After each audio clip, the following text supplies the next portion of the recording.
अच्छा जी, हम स्टार्ट करने के लिए जा रहे हैं चैप्टर नंबर 15, लेकिन उससे पहले हमने चैप्टर नंबर 14 के अंदर ट्रांसफार्मर में जो लॉसेस थे वो डिस्कस नहीं किए थे, वो भी डिस्कस कर लेंगे आज की क्लास में। और फर्दर ये कि हम जो है वो चैप्टर नंबर 14 का आज पहला टॉपिक मूविंग कॉइल गैल्वानोमीटर जो है वो डिटेल के अंदर डिस्कस करेंगे।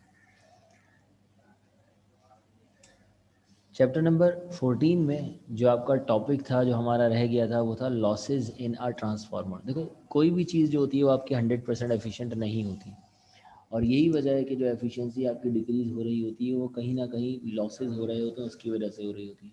तो ट्रांसफार्मर अगर कहते हैं कि 95% तक एफिशिएंट है, तो फिर भी वो 5% तो रह जाता है ना। 100% तो कोई भी डिवाइस आपके पास नहीं है एफिशिएंट, और मैक्सिमम एफिशिएंसी जो है वो ट्रांसफार्मर के पास मौजूद है इलेक्ट्रिकल डिवाइसेस में। इससे बेहतर डिवाइस और कोई नहीं है।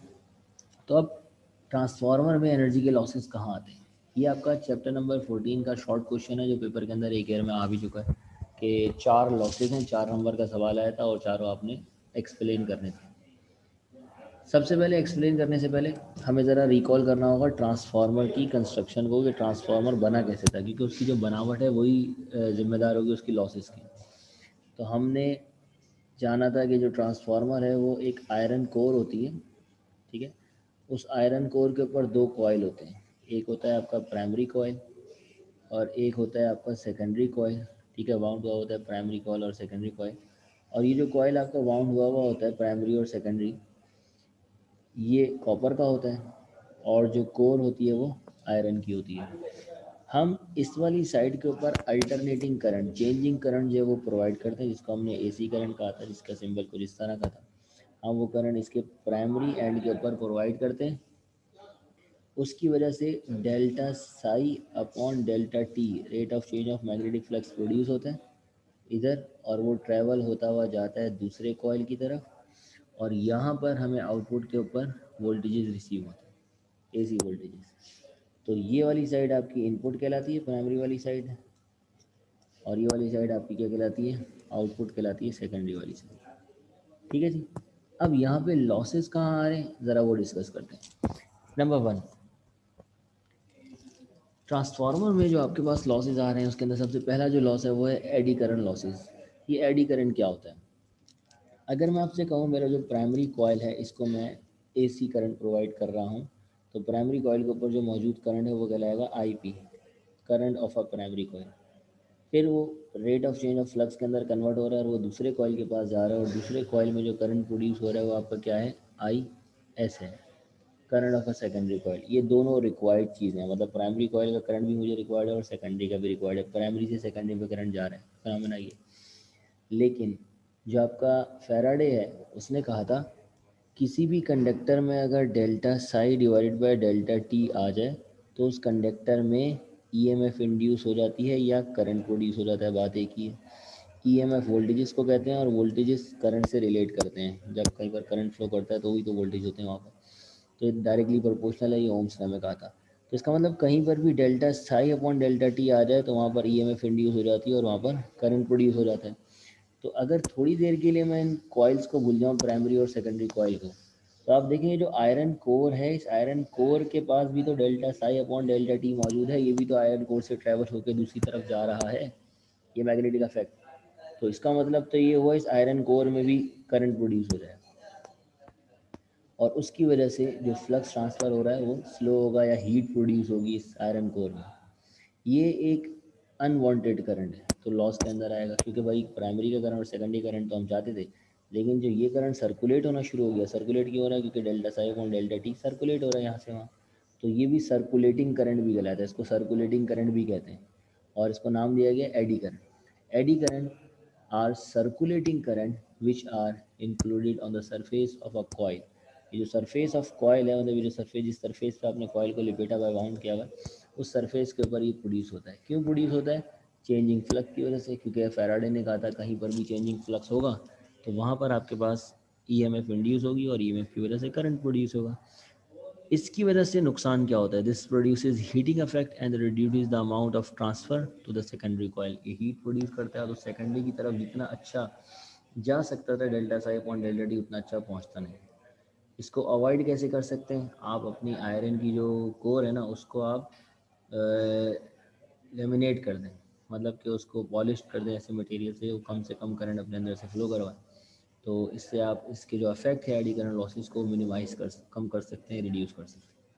ठीक है, ये चीज़ें आपने इसके बारे में याद रखनी। यहाँ पर आपके सामने लिखी हुई भी हैं सारी चीज़ें।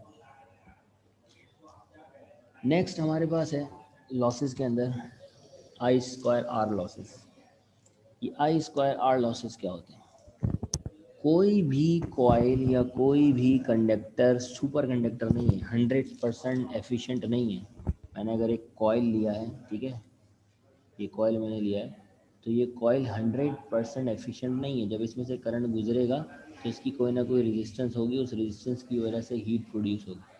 तो ये जो कॉइल है ना आपका, ये प्राइमरी कॉइल हो चाहे चाहे ये दूसरी तरफ मैं ये सेकेंडरी कॉइल, ये दोनों कॉइल जो हैं वो आपकी हीट प्रोड्यूस करेंगे, क्योंकि इनकी कुछ ना कुछ, भले ये बहुत ही बेहतरीन कॉइल क्यों ना हो, लेकिन कुछ ना कुछ रेजिस्टेंस होगी। आप बेहतरीन कॉइल यूज़ करके सिर्फ इसके हीटिंग अफेक्ट को रिड्यूस कर सकते हैं, आई स्क्वायर आर लॉसेस को रिड्यूस कर सकते हैं, लेकिन लॉसेस तो होंगे, इसका कोई हल तो आपके पास नहीं है, क्योंकि कोई भी चीज़ है ना परफेक्ट इंसुलेटर नहीं होती।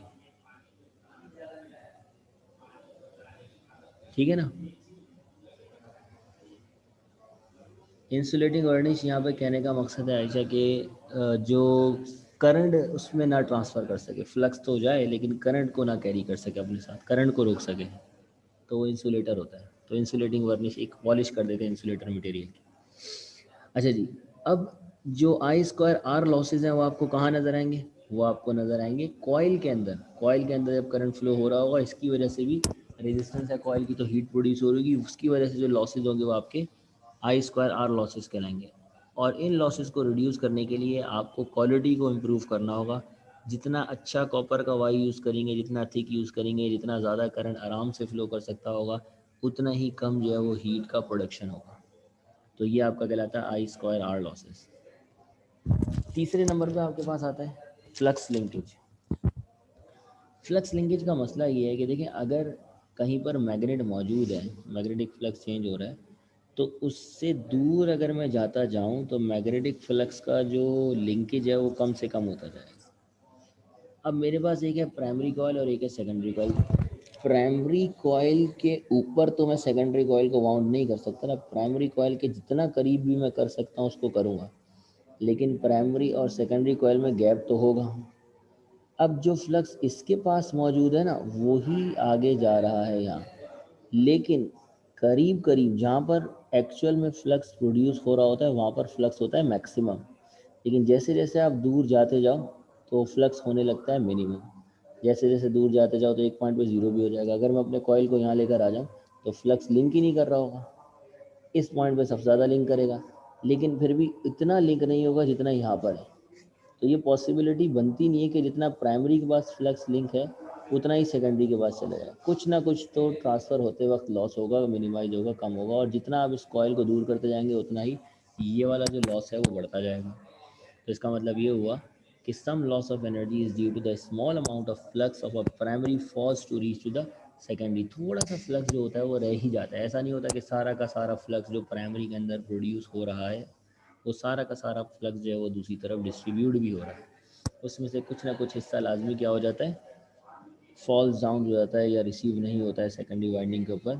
तो इन दैट केस हम कहते हैं कि जो लॉस हुआ ये फ्लक्स के लिंकेज की वजह से हुआ, इतना प्रॉपर हम फ्लक्स को लिंक नहीं करवा सकते। इसको रिमूव करने का कोई तरीका नहीं है सिवाय इसके कि आप दोनों कॉइल को जितना करीब रख सकते हैं उतना करीब रखें, ताकि कम से कम फ्लक्स जो है वो लॉस।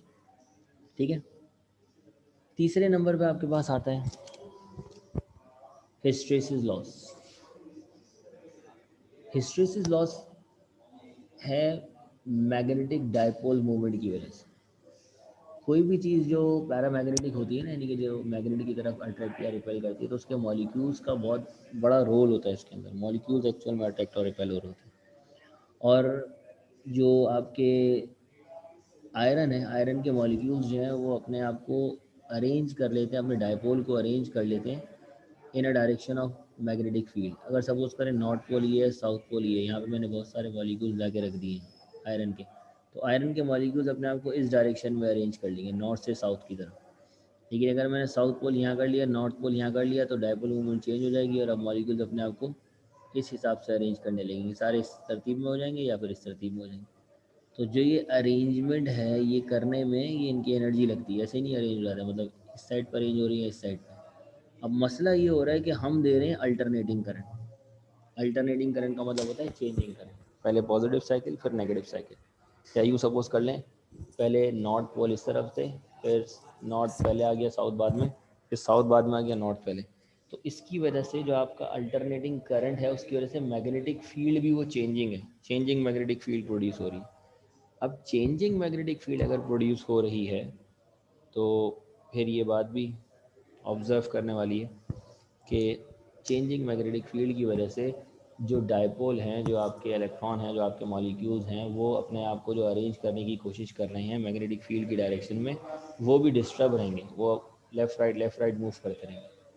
तो उनकी जो डायरेक्शन है वो रिवर्स हो रही होगी मैग्नेटिक फील्ड की, तो इसलिए वो भी अपने परेशानी में वो भी अपने आप को रिवर्स कर रहे होंगे और इसकी वजह से फ्रिक्शन में कुछ एनर्जी लॉसेस तो हो रहे होंगे। इस लॉस को हम कहते हैं हाइस्टेरेसिस लॉस, हिस्टेरेसिस लॉस। इसको कहेंगे क्या, अगर यहाँ पर जो लिखा है उसकी वर्डिंग देखें तो कह रहे because each time direction of magnetization of iron is reversed, या फिर जो आपके पास करंट है वो करंट कहना चाह रहे, करंट इज रिवर्स्ड। मैग्नेटाइजेशन की जो डायरेक्शन है वो क्या होती है, रिवर्स होती है। तो एनर्जी जो है वो आपकी वेस्ट होती है in overcoming the internal friction, जो इंटरनल फ्रिक्शन जो मूवमेंट के अंदर हो रही है उसके अंदर लॉस होती है। This loss is reducing by using special alloy of core material. अगर आप इस लॉस को रिमूव करना चाह रहे हैं तो इसके लिए आपको करना ये होगा कि आपने एक अच्छा मैग्नेटिक मटेरियल यूज़ करना होगा जिसके डायपोल की मूवमेंट इतनी ज़्यादा फ्रिक्शन प्रोड्यूस ना करती हो। ये अंदर इंटरनल स्ट्रक्चर है पूरा, ये केमिस्ट्री से रिलेटेड, डायपोल मूवमेंट आपने केमिस्ट्री में पढ़ा होगा। बस आपने याद रखना है कि एसी करंट की वजह से डायरेक्शन चेंज हो रही है, तो उसकी वजह से डायपोल मूवमेंट की डायरेक्शन भी चेंज हो रही है, मॉलिक्यूल्स भी अपनी डायरेक्शन को रिवर्स कर रहे हैं जिसकी वजह से लॉसेज हो। तो ये टोटल 4 लॉसेज हैं जो आपके पेपर के अंदर आते हैं। Eddy current losses, I square R losses, flux linkage losses और हिस्टेरेसिस लॉसेज। ये आपके पेपर में 4 नंबर का सवाल आता था जो पिछली क्लास में रह गया था। अब इससे रिलेटेड कोई सवाल है चैप्टर नंबर 14 से वो कर लीजिए, उसके बाद चैप्टर नंबर 14 आपका एंड हो जाता है, हम चलेंगे चैप्टर नंबर 15 की तरफ।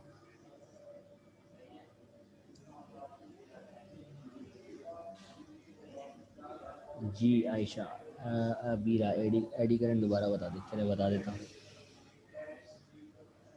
एसी और डीसी जनरेटर आपके सिलेबस में है ही नहीं, मुझे कोई मसला नहीं है कराने में, लेकिन अभी फ़िलहाल नहीं है तो मैं अगली क्लासेस में करूँगा। 1-2 हफ्ते बाद मैं पुराने टॉपिक रिकॉल करना शुरू कर दूँगा, पेपर में आने तो नहीं है लेकिन कराने तो करा देता हूँ। सर ये नोट्स से ही याद करें, हाँ नोट्स में अगर लिखा हुआ है तो कर लो, नोट्स में शायद ये लिखा है, हाँ यही है नोट्स।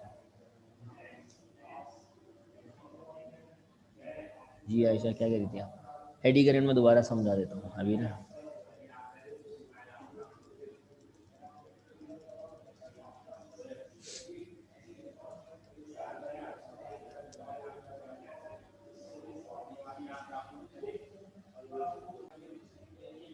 अच्छा जी, आगे हमारे पास है चैप्टर नंबर 15। चैप्टर नंबर 15 में जो हमें सबसे पहले डिस्कस करना है वो क्या है, चैप्टर नंबर 15 स्टार्ट होता है आपका मूविंग कॉइल गैल्वानोमीटर से।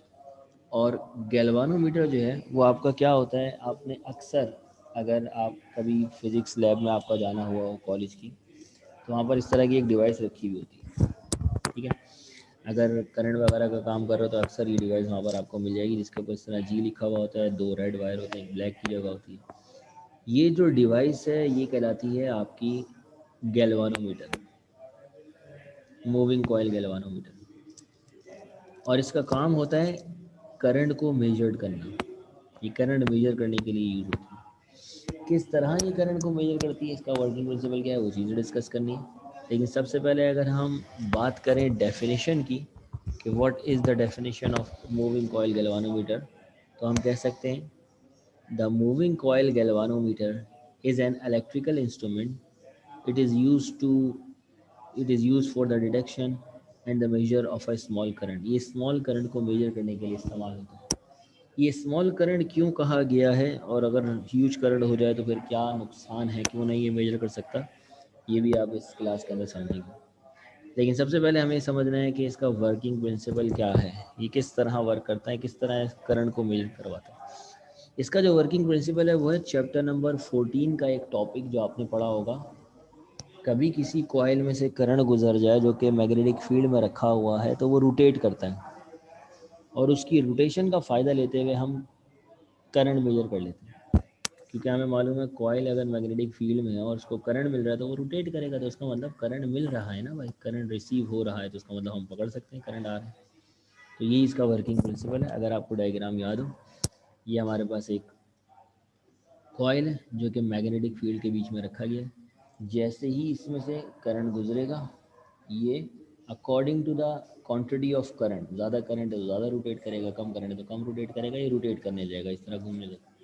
इसके घूमने से हम पता लगाएंगे कि कितना करंट गुजर रहा है, कितना ज़्यादा ये घूम रहा है उतना ज़्यादा करंट गुजर रहा हो, तो हम आइडिया उस चीज़ से लगा लेंगे। ठीक है, इसका जो वर्किंग प्रिंसिपल होगा वो क्या हो गया, its underlying principle is the fact that when a current flows in a rectangular coil placed in a uniform magnetic field, it experience a deflecting magnetic torque. वो experience करेगा torque,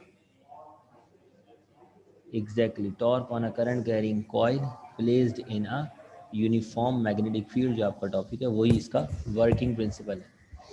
अब अगर मुझे एक गैल्वानोमीटर बनाना है तो मुझे क्या क्या चीज़ें चाहिए होंगी, क्या आप एक गैल्वानोमीटर बना सकते हैं? तो अगर ये चीज़ें आपको मिल जाए तो आपके लिए भी गैल्वानोमीटर बनाना कोई मुश्किल नहीं है। गैल्वानोमीटर के लिए जो जो एसेंशियल पार्ट्स हैं वो कुछ ये हैं। It consist of the following parts.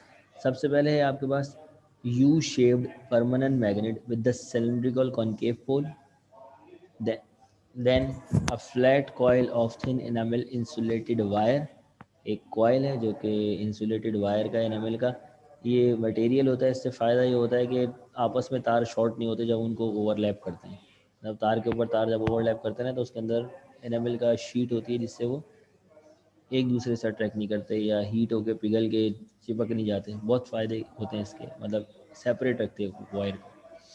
इसके अलावा सॉफ्ट आयरन सिलेंडर, पॉइंटर और स्केल, ये 5 चीज़ें आपको रिक्वायर्ड है। अब डायग्राम से ज़रा ये आपको और क्लियर हो जाएगा।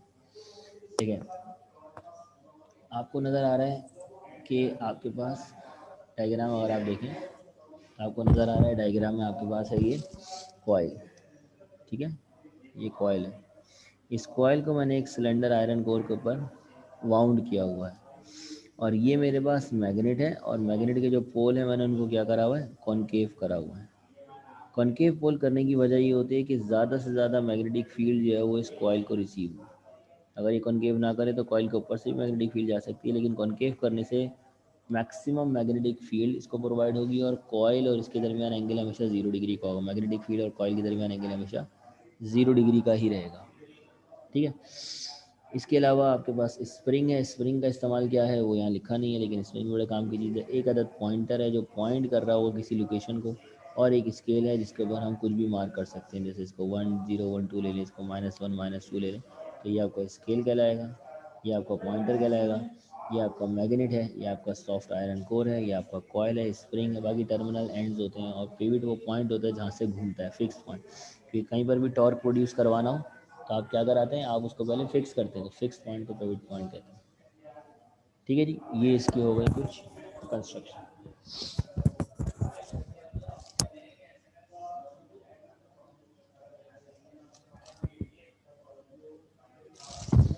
अच्छा जी, अब हम चलते हैं इसकी वर्किंग के ऊपर कि किस तरह वर्क करता है। वर्किंग को समझने के लिए ज़रा ये जो आपके सामने डायग्राम बनी हुई है, इन डायग्राम को समझें, आपको वर्किंग खुद ब खुद समझ आए। ठीक है, वर्किंग का ताल्लुक पूरी कंप्लीट इस डायग्राम से। देखें, ये वो कॉइल है जिसमें से करंट गुजर रहा है, यानी कि इसको मैं कनेक्ट कर दूंगा किससे, वायर से, किसी भी वायर। सपोज करो इसको मैंने बैटरी से कनेक्ट कर दिया, जैसे मैंने इसको बैटरी से कनेक्ट करा, इसमें से करंट गुजरा। जैसे ही इसमें से करंट गुजरेगा, क्योंकि ये मैग्नेटिक फील्ड में रखा हुआ है तो ये रोटेट करेगा। ये मैग्नेटिक फील्ड में रखा हुआ है ना, तो इस तरह रोटेट करेगा, इस तरह घूमेगा। इसके रोटेट करने से, क्योंकि इसके ऊपर आपको नज़र आ रहा है एक पॉइंटर मैंने साथ चिपका दिया, अब जब जब ये रोटेट करेगा pointer left and right move करेगा। ये रोटेट करेगा, pointer left and right, left and right move करेगा। यानी कि जो पॉइंटर की मूवमेंट है वो डिपेंड कर रही है रोटेशन ऑफ अ कॉइल पे। मैंने इसको इस तरह कनेक्ट करा, ठीक है। अब मसला एक आखिरी ये आता है कि अगर ये कॉइल रोटेट करेगा, फॉर एग्जांपल ये ज़ीरो से मूव होके कहाँ पर आ गया, ये ज़ीरो से मूव होके आ गया थ्री पे या टू पे, तो अब ये यहाँ पर आके रुक जाएगा। ऐसा थोड़ी है वापसी ज़ीरो पे चलाएगा। करंट गुजर रहा था तो ये आ गया थ्री पे। अब करंट मैंने हटा दी बैटरी, तब भी ये थ्री पे रुका हुआ है, वापसी आ ही नहीं रहा। अब ऐसा भी तो करना होगा कि जब करंट गुजरे उसी वक्त ये रीडिंग शो करे, लेकिन जब करंट नहीं गुजर रहा हो तब क्या हो कि वापसी अपनी जगह पर आ जाए, ठीक है। तो उसके लिए हम एक एक्स्ट्रा पार्ट इसके साथ कनेक्ट करते हैं जो कि होता है सस्पेंशन स्ट्रिप। यहाँ पर स्प्रिंग लिखा हुआ है, ये स्प्रिंग भी है और सस्पेंशन स्ट्रिप भी है, बात एक ही है, स्प्रिंग का ही काम कर रही होती है। इसका फ़ायदा ये होता है कि अक्सर आपने देखा होगा जो दरवाजे वगैरह होते हैं बैंक वगैरह के इधर उधर, उन दरवाज़ों में लगा हुआ होता है स्प्रिंग। आप दरवाज़ा खोलते हैं, ठीक है, और उसके बाद आप फोर्स लगाते हैं तो दरवाज़ा खुलता है। जैसे ही आप दरवाजे से हाथ हटाते हैं, फोर्स हटाते हैं, दरवाज़ा वापसी अपनी जगह पे ज़ीरो पे जाकर रुक जाता है। सिमिलरली ये स्प्रिंग भी यही करेगा। जैसे ही कॉइल के अंदर रोटेशन प्रोड्यूस होगी, आपका स्ट्रिप जो है, जो सस्पेंशन स्ट्रिप है, जो स्प्रिंग है आपका, वो रोटेट होने लगेगा। और वो जब रोटेट होगा, वो ट्विस्ट होगा, तो वो वापसी आने की कोशिश करेगा। और जैसे ही करंट आप देना बंद करेंगे, स्ट्रिप वापसी नॉर्मल होगी तो उसको अपनी जगह पर ले आएगी। ये स्ट्रिप बिल्कुल उसी तरह वर्क करती है जैसे आपने अगर कभी बचपन में चाबी वाली गाड़ियाँ चलाई हो। हमारे बचपन में तो बहुत था, आप लोगों के बचपन का मुझे अंदाज़ा नहीं है, आपका तो ज़्यादातर बचपन मोबाइल में गुजरा। हमारे बचपन में होता था एक खिलौना जिसके अंदर चाबी होती थी, हम चाबी घुमाते थे, चाबी घुमाते थे, उसके बाद छोड़ देते थे। ये गुड्डा हो, गुड़िया हो, या फिर वो एक कार हो। तो चाबी घुमाने से होता ये था, ये स्ट्रिप होती थी ना, बैंड होती रहती थी, बैंड होती रहती थी। और जैसे ही हम उसको रिलीज़ करते थे, वो वापसी ओपन होना शुरू होती थी। तो क्या होता था, वो कार के जो पहिए वो गोल गोल घूमने लगते थे, या एक्स वाई जेड कुछ भी उससे होने लगता था। तो ये वापसी लाने के लिए बहुत ज़रूरी है। तो यहाँ पर अब दो चीज़ें हो गई। एक तो हो गया मैग्नेटिक डिफ्लेक्टिंग टॉर्क, जो कि कॉइल में करंट गुजरने की वजह से प्रोड्यूस हो रहा है। और दूसरा हो गया इलास्टिक रिस्टोरिंग टॉर्क, जो उसको वापसी लेकर आया, रिस्टोर कर रहा है, इलास्टिक रिस्टोरिंग टॉर्क। दो टॉर्क जो है वो आपके यहाँ पर मौजूद है। ये बात समझ में आई? दूसरी वाली डायग्राम में भी आप देख सकते हैं, ये स्केल है आपका, ये आपका पॉइंटर है, ये कनेक्टेड है कॉइल से। कॉइल रोटेट करेगा, ये भी लेफ्ट एंड राइट रोटेट करेगा। स्प्रिंग जो है वो आपका क्या होगा, वो बैंड होगा, मतलब टाइट होगा। तो फिर वो रिलीज होने की कोशिश करेगा तो वापस इसको ज़ीरो पे ले आएगा। ये इसकी कुछ वर्किंग है। अब इसी से हमने इसका फार्मूला ड्राइव करना है। और पेपर में आपके पास एक सवाल आता है कि प्रूफ करें करंट और थीटा डायरेक्टली प्रोपोर्शनल है। जितना ज़्यादा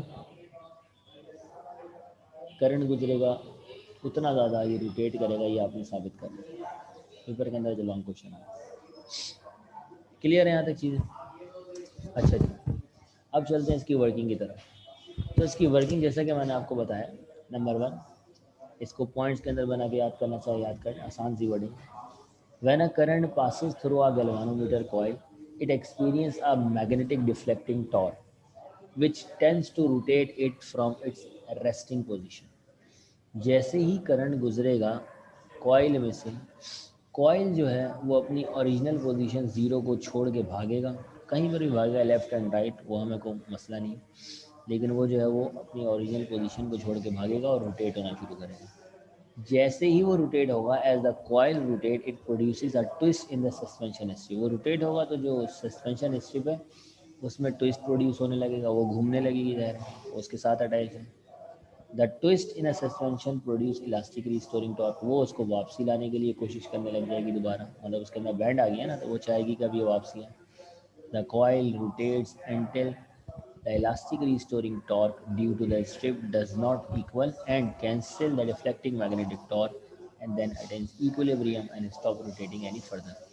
ये करंट की वजह से कॉइल उस वक्त तक जाता रहेगा, उस वक्त तक जाता रहेगा जब तक जो है वो फोर्स आप लगा रहे हैं, जैसे दरवाजे पे, और दरवाज़ा खुले जा रहा है, खुले जा रहा है, कब तक, जितनी आप फोर्स लगाएंगे, जितना करंट उसमें से गुजरेगा। जैसे ही फोर्स लगाना आपने बंद कर दी, तो पहले तो हालत ये हो गई कि अगर आपने रोक दिया तो इक्विलिब्रियम हासिल हो गई। इलास्टिक रिस्टोरिंग टॉर्क और आप जो फोर्स लगा रहे हैं या डिफ्लेक्टिंग मैग्नेटिक टॉर्क है, वो दोनों बराबर हो गए, तभी दरवाज़ा वहीं रुक गया। और अगर आपने हाथ हटा दिया तो वापसी वो जीरो पे चला गया, फिर डिफ्लेक्टिंग मैग्नेटिक टॉर्क रहा ही नहीं। तो डिफ्लेक्टिंग मैग्नेटिक टॉर्क और इलास्टिक रिस्टोरिंग टॉर्क जब बैलेंस होंगे तो वो आपको रीडिंग शो करेगा अपने स्केल के ऊपर। ये इसकी इक्विलिब्रियम की कंडीशन है। जब तक ये बैलेंस नहीं होंगे तब तक वो रोटेट करता रहेगा। अगर इलास्टिक रिस्टोरिंग टॉर्क ज़्यादा है तो वापसी आने की कोशिश करेगा, डिफ्लेक्टिंग मैग्नेटिक टॉर्क ज़्यादा है तो दूर जाने की कोशिश करेगा, और किसी भी पॉइंट पे बैलेंस हो जाएंगे तो वहाँ पे आपको ये रीडिंग शो कर देगा। अब क्योंकि हम बात कर रहे हैं डिफ्लेक्टिंग मैग्नेटिक टॉर्क की, तो डिफ्लेक्टिंग मैग्नेटिक टॉर्क आप चैप्टर नंबर 14 के अंदर पढ़ चुके हैं अगर आपको याद है तो। इसका फार्मूला टॉर्क को जैसे कि हम टी से रिप्रेजेंट करते थे, और इसका फार्मूला था बीना, याद कराने के लिए मैंने आपको बीना से याद कराया था, कॉस ऑफ एल्फा। ये फार्मूला हमने बाकायदा ड्राइव किया था चैप्टर नंबर 14 में। तो इसका इससे कोई ताल्लुक नहीं है चैप्टर नंबर 15 से। तो वो सारी चीज़ें जो आपने चैप्टर नंबर 14 में जानी थी वही है। अब मैं अगर यहाँ से आपसे एक सवाल करूँ, वेयर आपको अगर आसान करना है इसे डेरिवेशन को, तो आपने बस ये फार्मूला लिखना है बिना कॉस एल्फा, और बता देना है यहाँ पे बी क्या है, आई क्या है, एन क्या है, ए क्या है, इतनी डिटेल में नहीं बताना। तो आप इसको अगर मैं आपसे पूछूँ बताएं यहाँ पर बी किस चीज़ को रिप्रेजेंट कर रहा है, आई किस चीज़ को रिप्रेजेंट कर रहा है, एन किस चीज़ को रिप्रेजेंट कर रहा है, और ए किस चीज़ को रिप्रेजेंट कर रहा है, तो क्या चीज़ है आपकी?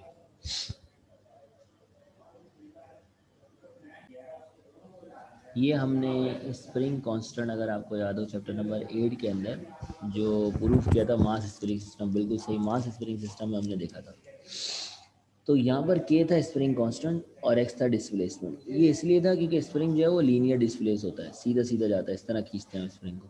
लेकिन अगर स्प्रिंग रोटेट होने लग जाए तो फिर फोर्स प्रोड्यूस नहीं होती, फोर्स की वजह से टॉर्क प्रोड्यूस होता है। तो इसका मतलब पहला चेंज ये आएगा कि फोर्स को हम टॉर्क कहेंगे, ठीक है।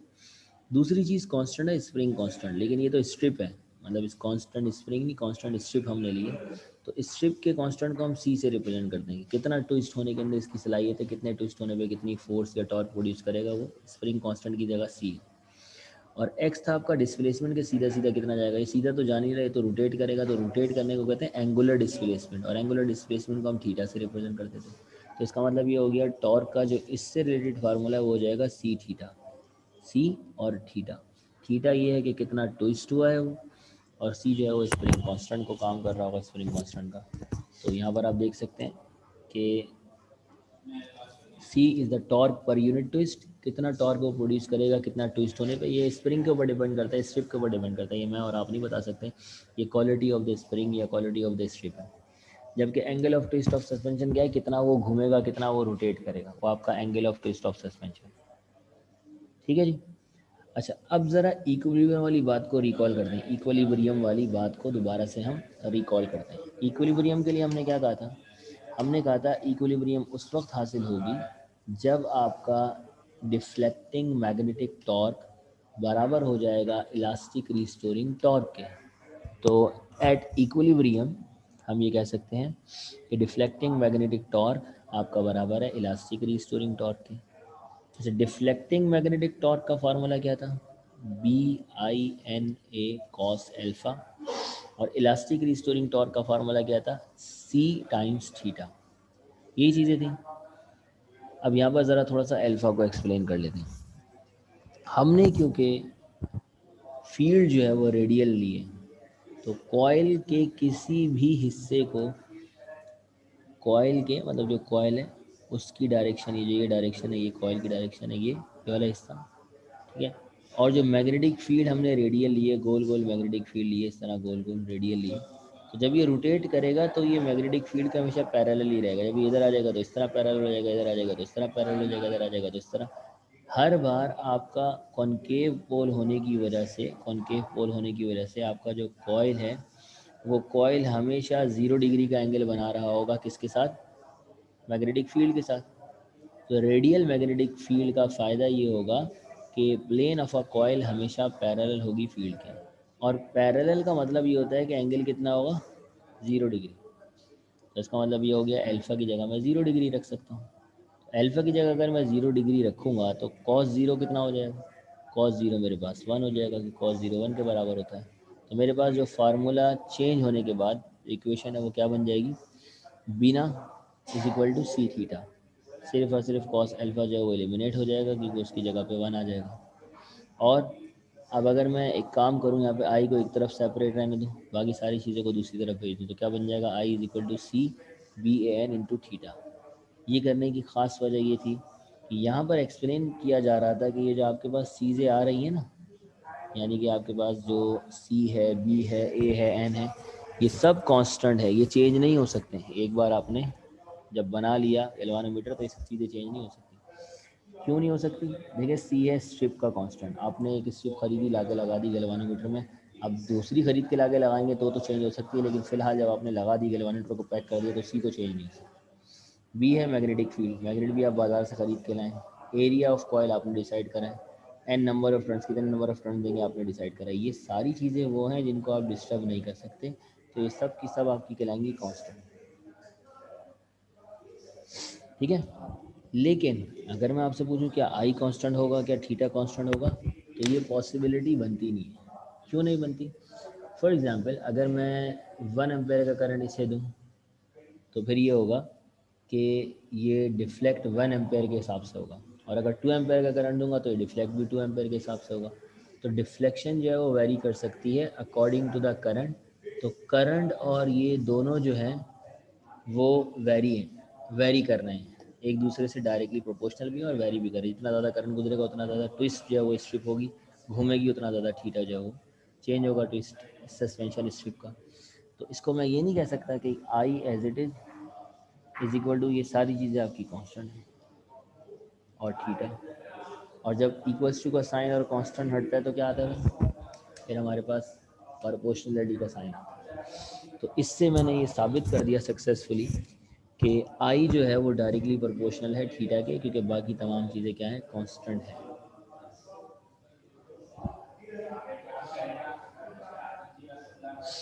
ठीक है जी। यही पेपर में सवाल आता है कि साबित करें कि current through a coil directly proportional angle of twist of suspension. तो आखिर में आपने यही प्रूव लिख देना। ये जो नीचे लाइन लिखी हुई है ये आपका सवाल आता है प्रूव करने के लिए। ठीक है। कोई कन्फ्यूजन, कोई प्रॉब्लम है तो डिस्कस कर लो, फिर अगले आगे टॉपिक की तरफ चलते हैं नेक्स्ट। गैल्वानोमीटर के साथ एक प्रॉब्लम ये है कि गैल्वानोमीटर जो है वो small amount of current measure कर सकता है। यानी कि अगर मैं आपसे कहूँ कि डायग्राम नोट्स में है, अगर मैं आपसे कहूँ मेरे पास 1 मिली एम्पेयर से लेके ऑलमोस्ट 10 मिली एम्पेयर तक का करंट है, तो वो गैल्वानोमीटर मेजर कर लेगा। क्योंकि गैल्वानोमीटर जो है ना उसके अंदर लगा हुआ है कॉइल, और कॉइल में हल्का सा भी करंट गुजरता है वो डिफ्लेक्ट होने लग जाता है। तो 10 मिली एम्पेयर पे तो वो जितना डिफ्लेक्ट हो सकता है सब उस पर वो हो जाएगा, उससे ज़्यादा डिफ्लेक्ट हो ही नहीं सकता। अगर मैं यहाँ पर पॉइंटर को लगाऊँ और ये 180 डिग्री तक मैं डिफ्लेक्शन को ले जाऊँ, यहाँ तक ले जाऊँ डिफ्लेक्शन को, तो यहाँ से यहाँ जाने में कॉयल सिर्फ 10 मिली एम्पेयर का करंट लेगा और डिफ्लेक्ट हो जाएगा। तो इसका मतलब ये पॉइंट हो गया 0 और ये पॉइंट हो गया 10 milli ampere. In between these points हम लगा देंगे 1 एम्पेयर, मिली एम्पेयर, 2, 3, 4, 5, 6, 7, 8, 9, 10। तो ये 0 से 10 मिली एम्पेयर पे फुल डिफ्लेक्ट हो जाएगा। और इससे ज़्यादा डिफ्लेक्ट अगर होगा तो ये तो पूरा गोली घूमने लग जाएगा फिर। तो इसका मतलब ये है कि इससे ज़्यादा करंट हम इसको प्रोवाइड कर नहीं सकते, और ज़्यादा करंट प्रोवाइड करने पे हमें रीडिंग देगा नहीं, यहाँ पे आके हैंग हो जाएगा, रुक जाएगा। इससे आगे टक टक टक टकरा रहा हुआ जाएगा नहीं। कभी ज़्यादा करंट देके देख लीजिएगा, यहाँ आके रुक जाता है, टक टक टकराने लगता है, क्योंकि आगे जाना चाह रहा होता है करंट की वजह से, लेकिन जा ही नहीं सकता। ठीक है ना। तो इसका मतलब ये हुआ कि जो गैल्वानोमीटर है आपका वो स्मॉल अमाउंट ऑफ करंट के लिए तो बेहतरीन है, लेकिन अगर लार्ज अमाउंट ऑफ करंट आ जाए तो वो गैल्वानोमीटर आपका मेजर नहीं करता। उसको मेजर करने के लिए आप क्या करेंगे? उसको मेजर करने के लिए आप थोड़ी सी मॉडिफिकेशन करेंगे गैल्वानोमीटर में, और गैल्वानोमीटर आपका कन्वर्ट हो जाएगा एमीटर में। किस तरह हो जाएगा? इसके लिए आप ज़रा, जैसे फॉर एग्जांपल हम जानते हैं डेली लाइफ की एग्जांपल अगर हम देखें तो हमारे पास CD70 अगर बाइक है तो हमने 125 भी देखी है, 150 भी देखी है, 200 भी देखी है। ये सारी बाइक ही होती हैं, इनके अंदर बस थोड़ी सी मॉडिफिकेशन हो जाती है, तो ये स्पीड हाई हो जाती है, इनकी टायर से लेके हर चीज़ इम्प्रूव हो जाती है। तो अगर गैल्वानोमीटर करंट मेजर कर सकता है तो हमें गैल्वानोमीटर को थोड़ा सा मॉडिफाई करना होगा ताकि ये ह्यूज अमाउंट ऑफ करंट भी मेजर कर सके। मोर देन 1 एम्पेयर, 10 एम्पेयर तक का करंट मेजर कर सके, मिली एम्पेयर का नहीं करे। मिली एम्पेयर तो 10 की और -3 होता है, बहुत ही स्मॉल करंट। तो वो जो डिवाइस है जो करंट मेजर कर सकती है, ज़्यादा करंट मेजर कर सकती है, उस डिवाइस का नाम है एमीटर, मतलब गैल्वानोमीटर की ही modified form. Ammeter means ampere meter, ammeter निकला ही एम्पेयर मीटर से, तो ampere is a unit of current. So an ammeter is an electrical instrument which is use to measure the current, current मेजर करने के लिए इस्तेमाल होता है। और हम ये कहते हैं कि it is the modified form of galvanometer, ये गैल्वानोमीटर की एक मॉडिफाइड फॉर्म है। तो आखिर ऐसा क्या करते हैं हम कि जो आपका गैल्वानोमीटर है वो कन्वर्ट हो जाता है एमीटर में। इसके लिए आपको समझनी होगी ज़रा ये सिचुएशन। अगर मैं चाहता हूँ कि मेरा गैल्वानोमीटर जो है वो कन्वर्ट हो जाए एमीटर में, तो मुझे एक स्मॉल रेजिस्टेंस जो है, जो कि शंट रेजिस्टेंस कहलाएगी, वो कनेक्ट करनी होगी गैल्वानोमीटर से। इसका फ़ायदा क्या होगा, देखें। फॉर एग्ज़ाम्पल, ये मेरा गैल्वानोमीटर है और गैल्वानोमीटर की ये 0 पॉइंट है और ये मान लेते हैं कि फुल स्केल डिफ्लेक्शन है, यहाँ से ये सिर्फ यहाँ तक जा सकता है, इससे ज़्यादा तो नहीं जा सकता गैल्वानोमीटर, ठीक है। ये इसकी फुल स्केल डिफ्लेक्शन। कितना डिफ्लेक्ट, कितने करंट पे ये फुल डिफ्लेक्ट हो जाता है, मिसाल देते हैं। मिसाल के तौर पे मैं कहता हूँ जब 1 एम्पेयर इस करंट मिलता है ये फुल स्केल डिफ्लेक्ट हो जाता है। तो ये गैल्वानोमीटर मेरा 0 से लेके 1 एम्पेयर तक का करंट मेजर कर सकता है, इससे ज़्यादा करंट ये मेजर नहीं कर सकता। अब मैं क्या करता हूँ, अब मैं इसके साथ लगा देता हूँ एक शंट रेजिस्टेंस, ठीक है। अब मैं इसको करंट देता हूँ 10 एम्पेयर का। अब गैल्वानोमीटर में से जो करंट गुजरता है वो तो 10 एम्पेयर ही होता है, सॉरी 1 एम्पेयर ही होता है।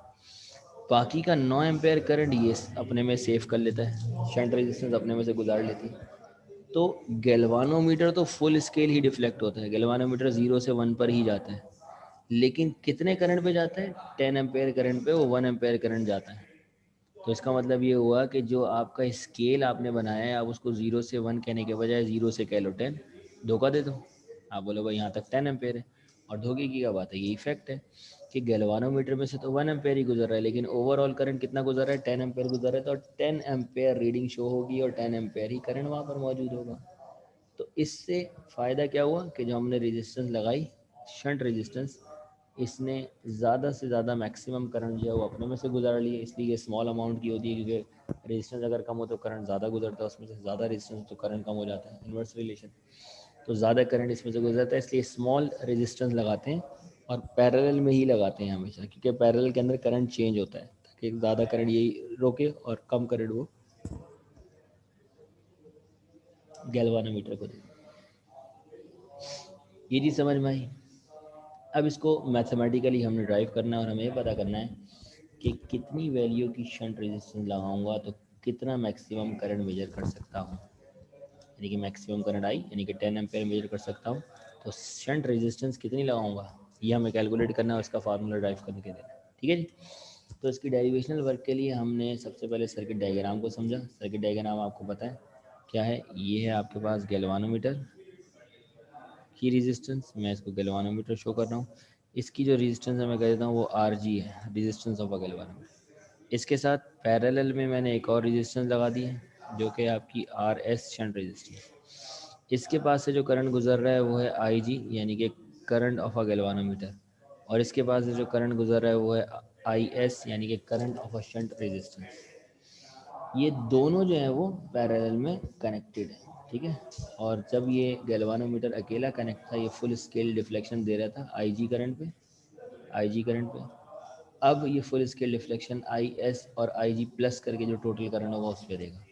तो देखें यही वर्डिंग के अंदर लिखा हुआ है, consider a galvanometer whose resistance is R G. ये गैल्वानोमीटर जिसकी रेजिस्टेंस आर जी है और वो फुल स्केल पे डिफ्लेक्ट हो जाता है जब उसमें से कितना करंट गुजरता है, आई जी करंट गुजरता है।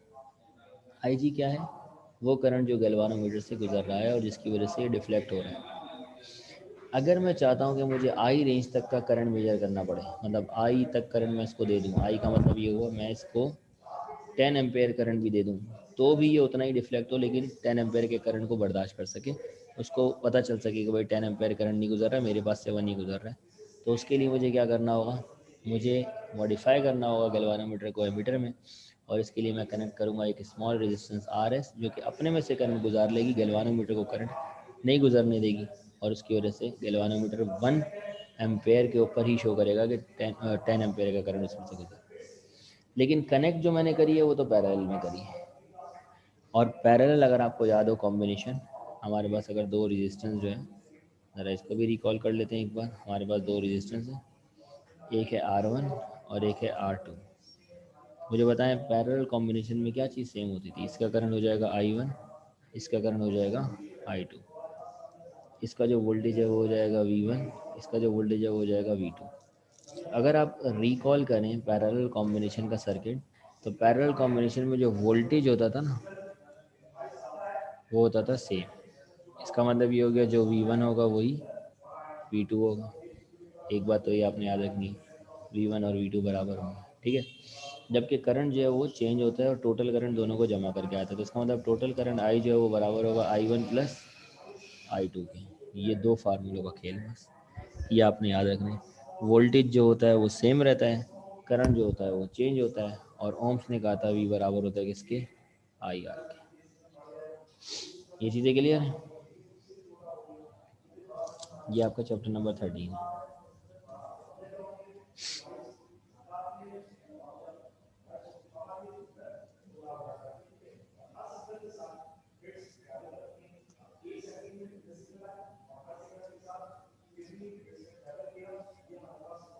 अच्छा जी, तो अब चलते हैं वापसी टॉपिक की तरफ।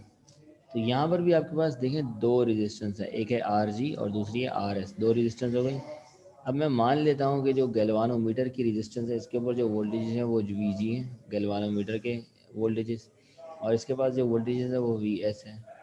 तो हम ये बात जानते हैं क्योंकि ये पैरेलल में कनेक्टेड हैं, तो जो गैल्वानोमीटर के ऊपर वोल्टेजेस होंगे वही वोल्टेजेस आपके शंट रेजिस्टेंस के ऊपर होंगे। In parallel combination voltage remains constant.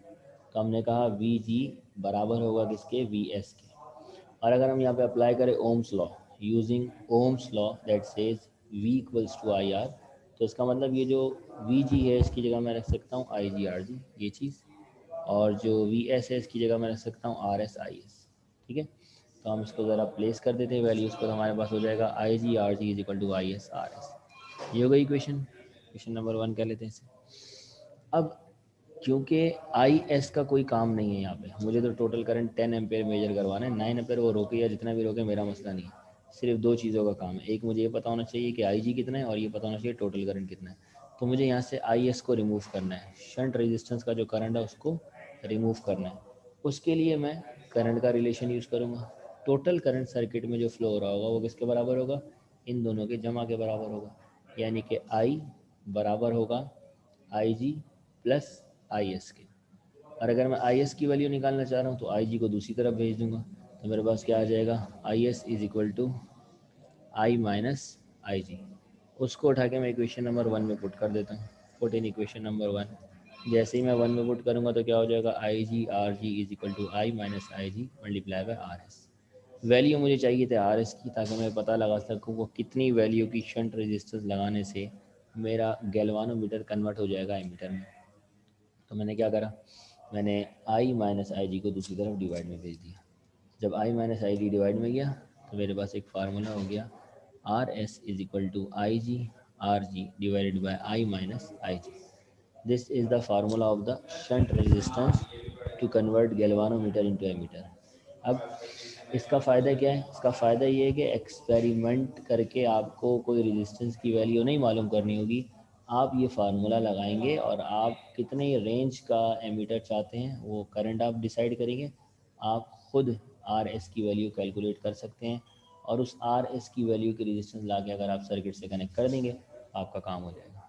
ये फार्मूला बड़े काम का है। न्यूमेरिकल्स भी इससे रिलेटेड आते हैं। न्यूमेरिकल्स के लिए ज़रूरी है इस फार्मूले में आपको क्या चीज़ें बताऊं, जैसे कि अगर ये फार्मूला है आपका आर एस का, शंट रेजिस्टेंस का, IGRG divided by I minus IG, अगर ये आपका फार्मूला है,